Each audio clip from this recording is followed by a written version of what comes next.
If you're serious about growing healthy soil instead of just feeding plants, this video is for you.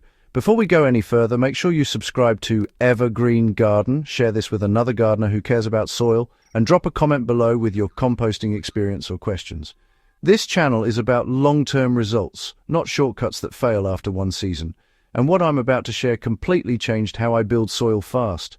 Most gardeners believe rich black humus takes months or even years. That's true if you follow traditional composting methods without understanding how decomposition really works. What I'm sharing today is exactly how I produced deep black crumbly humus in just 3 weeks, using nothing but grass and water, no manure, no chemicals, no expensive activators. This isn't theory. This is what I use in my garden beds right now. Grass is often dismissed as a poor compost ingredient, but fresh grass is one of the most powerful organic materials available to gardeners. It is naturally high in nitrogen, moisture, and simple plant sugars that microbes love. When grass is cut fresh and used immediately, it creates intense microbial activity that accelerates breakdown faster than dry leaves or kitchen waste ever could. The key is understanding that humus forms when organic matter breaks down completely, not when it simply rots. Grass decomposes quickly because its cell walls are soft and its carbon-to-nitrogen ratio is already close to ideal.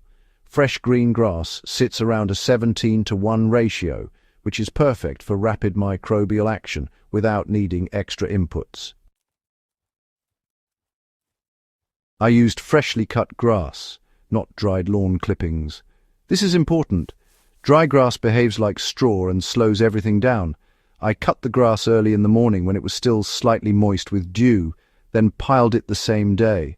The grass was not chopped finely, but I avoided long tangled strands because airflow still matters. I piled the grass loosely at first, never compressing it by stepping on it. Compression at this stage causes anaerobic conditions too early, which leads to smell instead of humus. The pile height was roughly 1 meter tall. Anything smaller cools down too fast, and anything larger risks overheating and killing beneficial microbes. Water was the only other input I used, but it was applied deliberately. The goal was moisture, not soaking. I watered the pile until it felt like a wrung-out sponge. When I squeezed a handful, only 1 or 2 drops came out. That moisture level is where microbes thrive.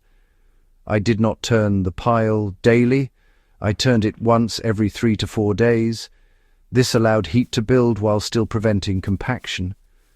On day 3, internal temperatures were already hot enough that steam rose when I opened the pile.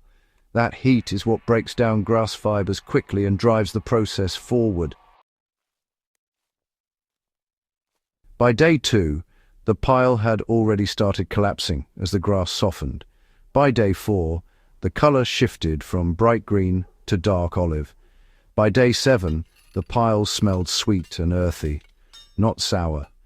That smell is the first sign that humus is forming rather than raw compost. Microbial activity was intense during this phase. Fungi appeared first, followed by bacteria that thrive in warm, moist conditions.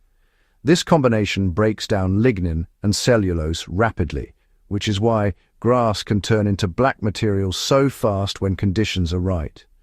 During the second week, the heat began to stabilize. This is where patience matters. Many gardeners stop too early and use half-finished compost. I continued watering lightly whenever the pile felt dry and turned it twice a week. The texture began changing from stringy to crumbly. By the 3rd week, the material was dark brown to black, cool to the touch, and completely unrecognizable as grass. It held moisture without clumping and smelled like forest soil. That is humus, not compost. For vegetable beds, I apply this humus at a ratio of 1 part humus to 4 parts native soil. For heavy clay soils, I increase it to 1 part humus to 3 parts soil. I mix it into the top 15 to 20 centimeters only. Deep mixing disturbs soil biology and is unnecessary. For planting holes, especially tomatoes and peppers, I use 2 handfuls of humus per hole mixed with existing soil. For mulching, I spread a 2 to 3 centimeter layer around plants, keeping it slightly away from stems. This feeds microbes slowly while protecting moisture. For seedlings, I blend 1 part humus with 5 parts soil to avoid overwhelming young roots. This creates a living growing medium without the risk of burning plants. Why this method works long-term and not just for one season. Grass-based humus is stable because it forms under controlled aerobic conditions. It doesn't collapse or disappear quickly like unfinished compost. It increases water retention, improves soil aggregation, and buffers nutrients so plants access them gradually. Over time, soil treated with humus becomes darker, looser, and easier to manage. This method is repeatable, scalable, and affordable. Anyone with access to grass and water can build soil this way. No shortcuts, no gimmicks, just understanding biology and working with it instead of against it. If this guide helped you, subscribe to Evergreen Garden for more serious, practical soil-building content. Share this with a gardener who still throws away grass clippings, and leave a comment below if you want a follow-up video showing this method applied in raised beds and containers. Soil is everything, and once you master it, gardening becomes easier every season.